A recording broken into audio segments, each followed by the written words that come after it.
Donc, bienvenue sur la webconférence S'installer dans la filière équine, l'étude de marché. Cette webconférence a pour objectif de vous sensibiliser à l'importance de faire une étude de marché, mais également aux grandes étapes qui doivent se retrouver dans votre étude de marché. Nous verrons donc d'abord pourquoi est-ce que selon moi il est indispensable de faire une étude de marché, que l'on soit dans la filière équine ou pas, mais dès que l'on a un projet d'entreprise. Puis les trois grandes étapes principales de l'étude de marché, à savoir les recherches sur l'étude documentaire, sur le contexte dans lequel j'interagis. En deuxième étape, les recherches sur mon environnement concurrentiel, qu'est-ce qui aujourd'hui est proposé autour de moi et est en concurrence directe ou indirecte. Et enfin, l'étude de la demande, c'est-à-dire finalement aujourd'hui, puisque j'ai ce projet, qu'est-ce qu'attendent réellement les clients et quelle est leur position vis-à-vis de ma proposition. En conclusion, on évoquera la construction de l'offre qui est améliorée par l'étude de marché et pour aller plus loin, nous parlerons rapidement du business plan.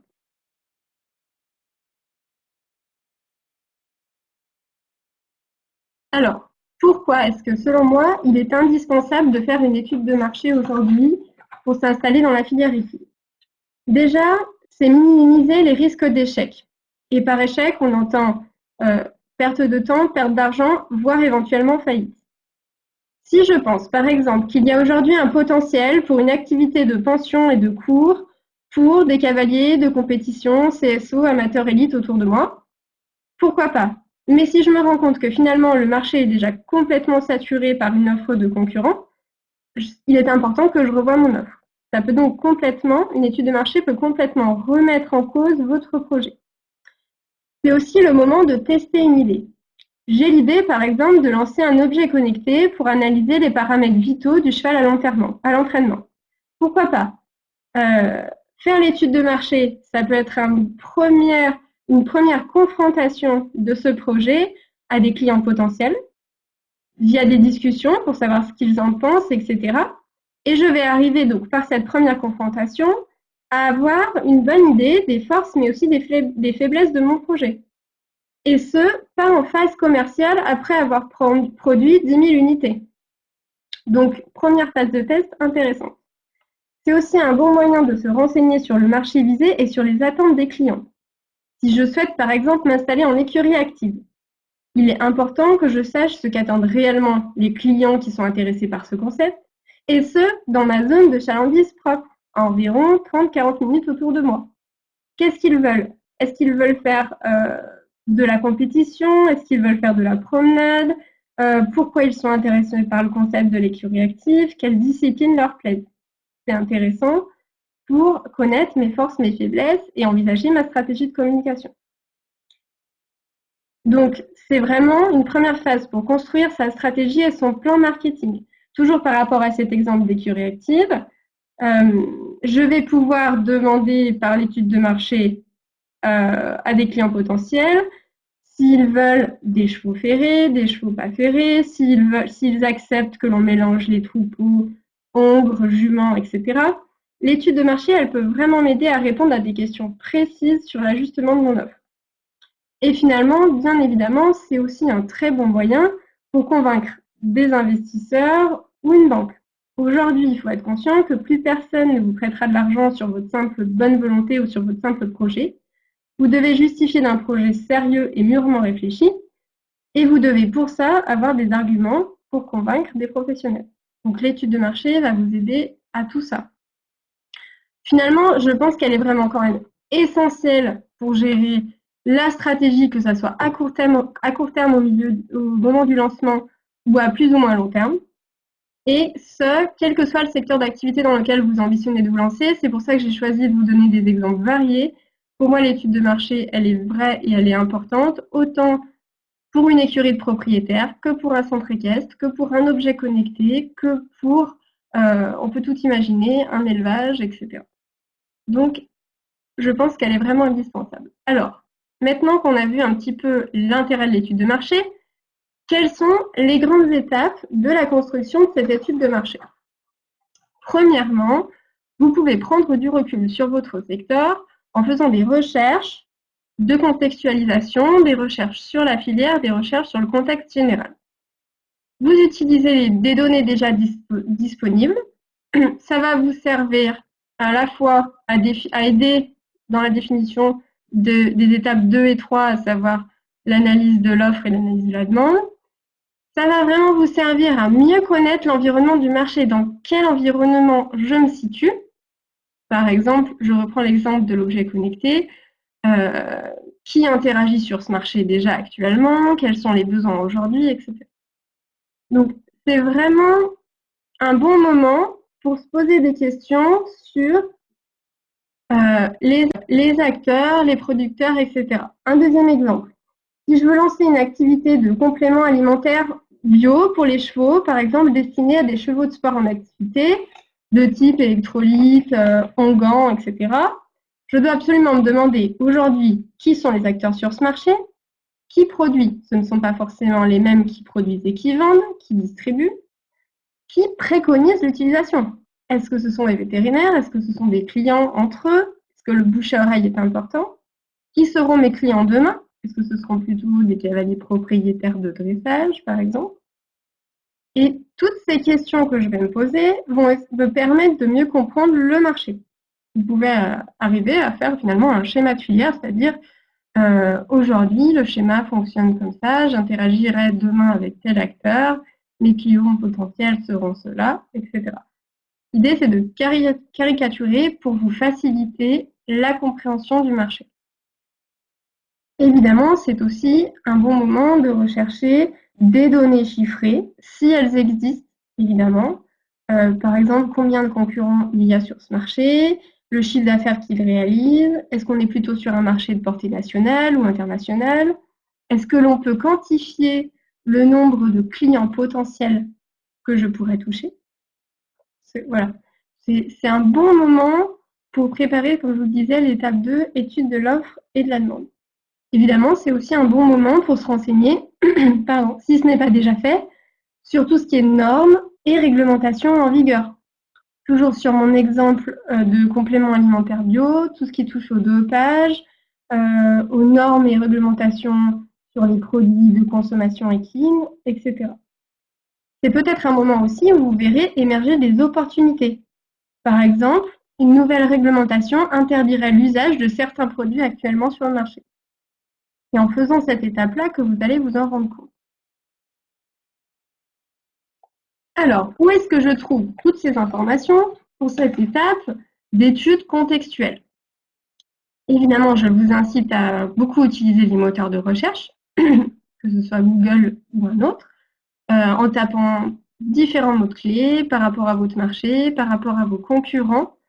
Vous pouvez aussi regarder sur les réseaux sociaux ce qui se dit. Toute la presse professionnelle ou grand public peut-être pourra vous apporter des informations. Le cheval, l'éperon, Grand Prix. Les sites institutionnels, évidemment, vous pouvez vous rapprocher, peut-être il y a des données par exemple sur le site de la FFE, les statistiques, tout ce qui concerne l'IFCE, Wikipédia, toutes les publications officielles que divers organismes peuvent faire paraître, le réseau référence, les organismes professionnels comme des syndicats, pourquoi pas des données d'INSEE, en fonction de l'étude que vous pouvez avoir besoin. Sachez que certaines sociétés d'études ou de sondage vendent des études déjà réalisées. Donc peut-être que vous pouvez trouver des informations là-dessus. Si c'est un projet en lien avec l'innovation dans le monde du cheval, n'hésitez pas à vous rapprocher du pôle de compétitivité français qui est Hippolia. Et évidemment, dans cette étape, il y a déjà une phase de connaissance de votre secteur qui vient des sources terrain. Qu'est-ce que c'est les sources terrain? Ce sont les cavaliers, les propriétaires que je connais, les entraîneurs que je connais, des gens qui sont peut-être mes clients potentiels demain, des gens qui sont proches de ces clients, peut-être, qui connaissent leurs attentes, qui connaissent des concurrents. Par de premiers entretiens exploratoires, je peux aussi me faire une bonne idée du fonctionnement du marché et des données clés intéressantes à trouver. Donc voilà pour cette première phase d'étude du contexte qu'on pourrait appeler étude documentaire. Deuxième étape extrêmement importante, l'étude de la concurrence, que vous pouvez aussi appeler veille concurrentielle ou encore benchmark.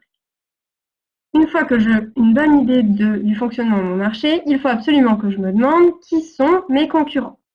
À travers les concurrents, il y a finalement deux notions importantes, la concurrence directe et la concurrence indirecte. Les concurrents directs, ce sont ceux qui vont offrir exactement ou quasiment exactement un produit qui sera le même que celui que je veux proposer, un produit ou un service. Ils sont en général plutôt faciles à identifier, vous avez en général une bonne idée de ces concurrents directs. Mais n'oubliez pas qu'il y a aussi la concurrence indirecte, ou l'offre de substitution, qui est constituée des acteurs qui vont proposer un produit ou un service légèrement différent, mais qui va répondre aux mêmes besoins que celui auquel vous cherchez à répondre. Par exemple, vous avez le projet de vous installer en centre équestre. Votre concurrence directe, est bien évidemment constituée des centres équestres ou des poney clubs à proximité. Mais finalement, lorsque la maman qui viendra inscrire son enfant dans mon centre équestre demain viendra à moi, elle aura hésité entre peut-être 2 ou 3 poney clubs, mais elle aura aussi peut-être hésité entre une activité de tennis, une activité de piano ou autre chose. Ça, c'est votre concurrence indirecte. Et c'est pas forcément facile à étudier. Mais c'est intéressant quand même de garder à l'esprit la présence de cette concurrence indirecte parce que ça peut constituer une fuite de votre clientèle demain. Et surtout, ça vous fait prendre conscience que finalement, votre concurrence la plus forte n'est pas toujours envers vos concurrents directs qui font le même métier que vous, mais peut-être avec d'autres acteurs sur votre marché.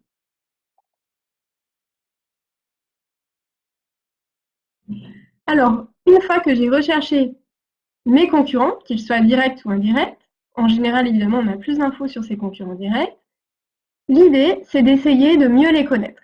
De mieux les connaître et de mieux les analyser. Alors, où est-ce que je trouve les informations sur mes concurrents potentiels?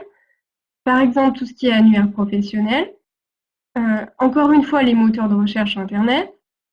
Des connaissances que j'ai moi-même déjà du terrain, évidemment, et pourquoi pas des entretiens exploratoires. En discutant autour de vous de votre projet, vous aurez forcément des gens qui vous diront « Ah oui, tiens, tu veux produire des produits bio pour la santé des chevaux, eh bien moi, je me sers chez tel ou tel client, chez telle ou telle entreprise, et je trouve que leur offre est plus ou moins bien pour telle ou telle raison. » Ça, c'est très précieux, ça vous aide à mieux connaître cette concurrence.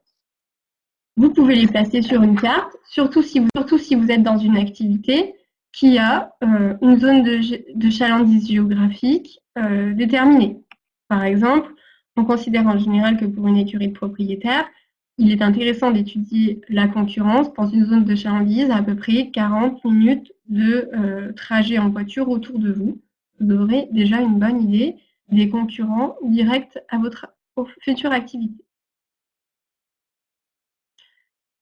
Alors, je vous ai dit, l'idée, c'est d'essayer de mieux connaître cette concurrence et d'évaluer le degré de concurrence qu'elle aura demain avec mon projet. Comment on fait? Alors, dans l'idéal, il faut l'évaluer quantitativement. Généralement, dans les filières industrielles, on essaye d'évaluer les concurrents par leur part de marché. Mais il est vrai que dans la filière, on n'a pas beaucoup de chiffres.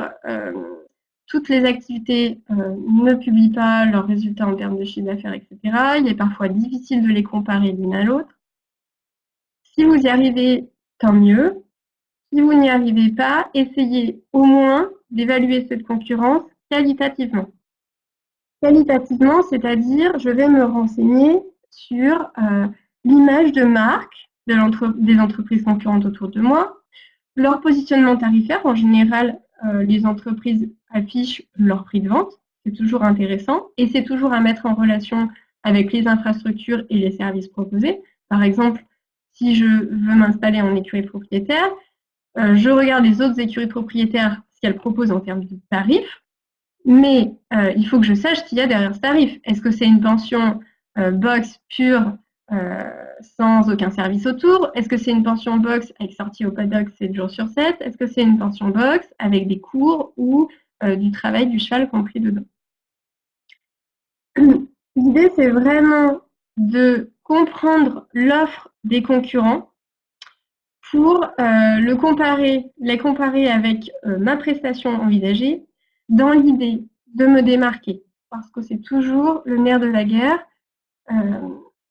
Il est difficile de s'installer sur un marché en proposant exactement la même chose que les concurrents.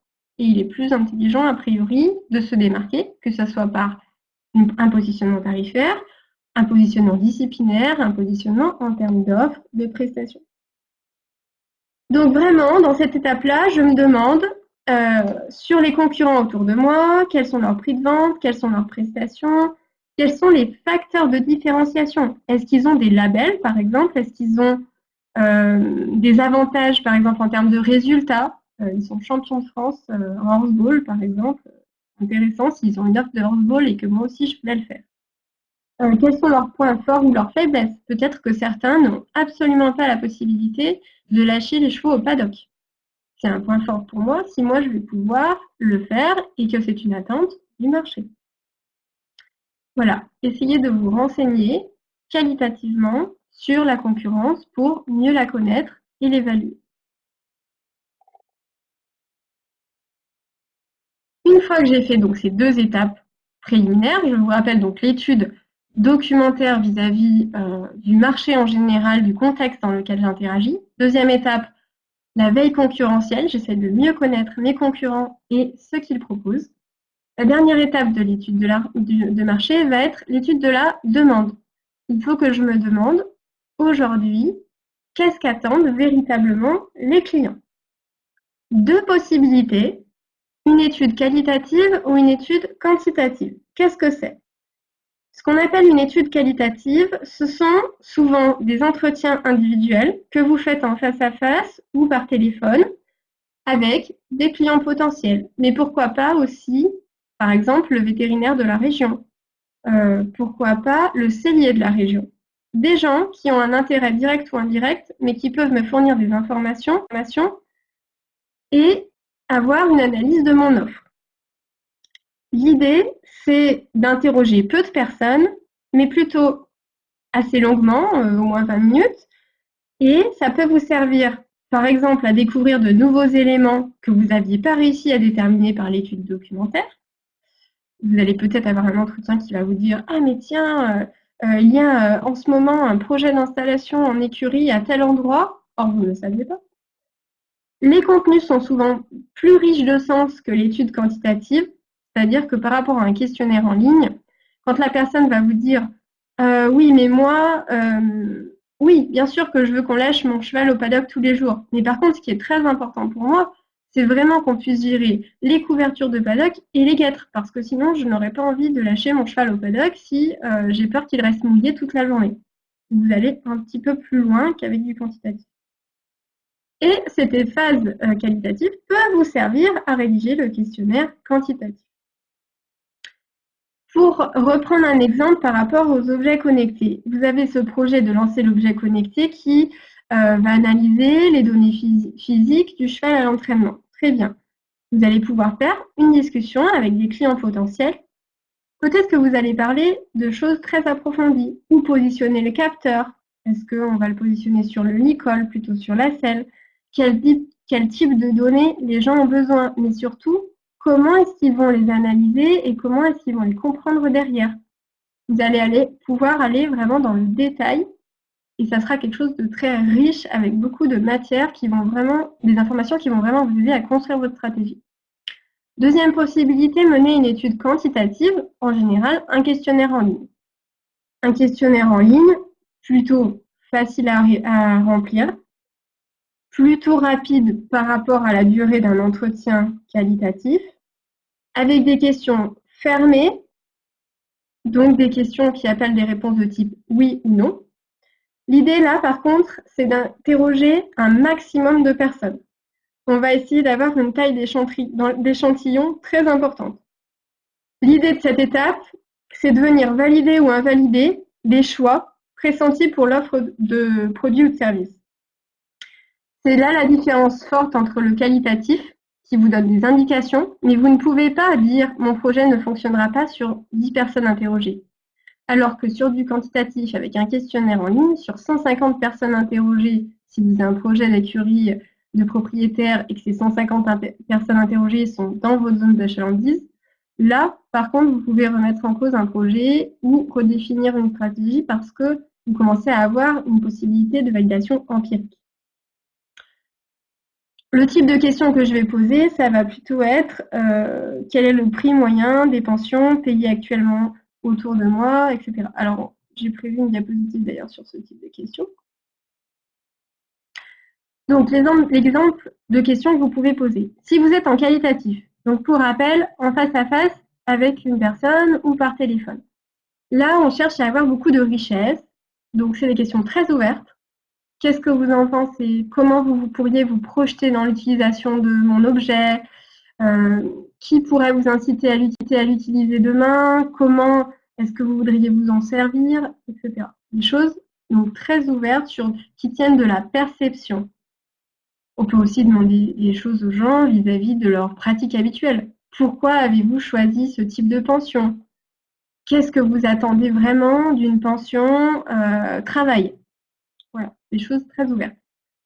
Et sur une étape quantitative, on est plutôt sur des questions de type aujourd'hui, combien payez-vous pour votre pension? Question donc très fermée qui appelle une réponse. Est-ce que dans votre pension, vous avez des cours de compris? Oui, non. Combien de chevaux avez-vous en pension actuellement? 1, 2, 3. Donc des questions plutôt assez fermées, assez faciles à répondre. Honnêtement, l'idéal, si vous avez le temps, c'est de faire les deux. Soit le qualitatif en amont du quantitatif qui vous permet de le préparer, soit l'inverse, vous faites le quantitatif et après vous faites du qualitatif pour approfondir certaines réponses. Cette phase-là est peut-être la plus complexe et celle qui va vous demander le plus d'investissement en termes de temps et le plus d'investissement en termes d'analyse des réponses. Mais c'est peut-être aussi probablement l'étape la plus riche. Voilà, donc on vient de parler des grandes étapes de l'étude de marché que je vous conseille de faire. Une première phase de recherche documentaire, une deuxième phase d'étude de la concurrence et une dernière phase d'étude de la demande. Donc, cette étude de marché, elle va vous servir à travers ces trois phases-là à répondre à un maximum de questions. D'abord concernant le marché, quelles sont les perspectives d'avenir sur le marché aujourd'hui? Quel est son fonctionnement? Quels acteurs je vais rencontrer? Avec qui dois-je interagir? Y a-t-il des innovations aujourd'hui? Qui sont les fournisseurs, leurs conditions commerciales, etc. Bien évidemment, sur la réglementation à connaître, que ce soit en termes de droit commercial, d'obligations légales, etc. En termes d'environnement, est-ce qu'il y a des évolutions peut-être à prévoir en matière de législation, de droit de la consommation? Est-ce que l'État joue un rôle vis-à-vis de mon idée ou de mon produit? L'État ou la fédération, d'autres acteurs autour de moi. Sur l'offre existante, qui est sur le marché? De quelle taille sont-ils? Quel chiffre d'affaires font-ils? Comment sont-ils organisés? Quelles sont leurs politiques commerciales? Comment est-ce qu'ils parviennent à gagner de l'argent? Et est-ce que mes connaissances et mon savoir-faire vont suffire à me produire un avantage vis-à-vis de cette offre concurrentielle? Et bien sûr, sur la demande, qui sont les clients potentiels? Combien sont-ils? Où sont-ils en France ou dans ma zone de chalandise? Est-ce que j'ai des informations sur eux? Ce sont plutôt des femmes entre 20 et 30 ans, qui ont fait des études, qui travaillent, qui sont propriétaires d'un ou deux chevaux. Caricaturer votre clientèle type peut être une vraie force pour demain construire une stratégie de communication. Par rapport à cette clientèle, je dois me demander quelles sont leurs habitudes, leurs comportements vis-à-vis des achats. Qui achète? Par exemple, par rapport à un centre équestre, il est important de considérer qu'effectivement, c'est l'enfant ou l'utilisateur de votre service, mais c'est bien souvent le parent, le décideur et le payeur. Ça aussi, ça vous donne des informations derrière dans la construction de votre offre et de votre stratégie de communication ensuite. Où est-ce qu'on utilise mon produit? Pour quelles raisons? À quel prix en général il est vendu? Etc. etc. L'étude de marché, elle est là pour venir pallier tous les blancs, pour venir répondre à toutes les questions nécessaire de se poser en phase de préparation de mon projet. Donc, cette étude de marché est à la fois finalement un moyen de validation de mon idée. Est-ce que mon offre répond vraiment à un besoin? Un moyen d'adaptation de cette offre. L'offre commerciale que j'ai envisagée, que ce soit pour la pension, pour l'objet connecté, pour des produits de soins, etc., elle sera probablement différente avant mon étude de marché et à la fin de mon étude de marché, parce que je l'aurai adaptée. Et tant mieux, parce qu'il vaut mieux le faire en phase d'étude de marché que le faire une fois que votre produit ou service sera lancé. C'est aussi bien évidemment un moyen d'augmenter ses chances de succès, parce que en connaissant bien mon secteur, je connaîtrai les facteurs clés de succès. Qu'est-ce qu'il faut absolument avoir pour réussir sur ce secteur? Qu'est-ce qui fait que mes concurrents réussissent? C'est important de le savoir. Et bien sûr, c'est une clé de la construction de vos stratégies générales comme marketing, c'est-à-dire, puisqu'aujourd'hui je connais mieux ma cible et ses attentes, je vais savoir comment lui parler, ce que je dois lui dire pour la convaincre, où je vais pouvoir lui parler. Est-ce que je passe par les réseaux sociaux, par des affiches, des publicités en ligne, etc., un site internet? C'est donc vraiment un excellent moyen de préparer votre lancement. Pour aller plus loin et pour convaincre d'éventuels investisseurs ou banquiers, on vous demandera souvent un business plan. L'étude de marché est une composante du business plan. Le business plan va plus loin en faisant une traduction financière de cette étude de marché. L'idée, c'est de faire une traduction via un compte de résultat, un bilan, etc., sur 3 ans si possible, avec ce qu'on appelle une version normale et une version pessimiste, c'est-à-dire si tout se passe bien, faire le résultat que je devrais réaliser, si tout se passe un peu moins bien, voilà les chiffres potentiels à réaliser. Je vous invite vraiment à vous faire accompagner pour ces étapes-là par des professionnels comptables ou juristes, des gens dont c'est le métier.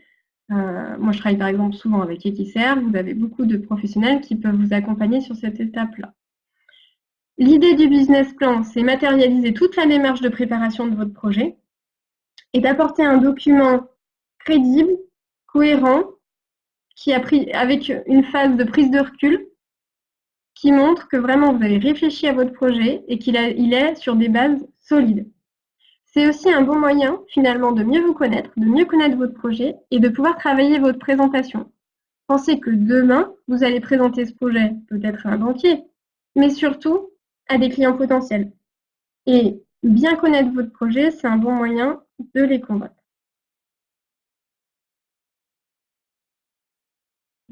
Ainsi, pour terminer, retenez de l'étude de marché que on a 3 grandes étapes: étude du contexte, étude de l'offre, ma concurrence, étude de la demande, mes clients demain.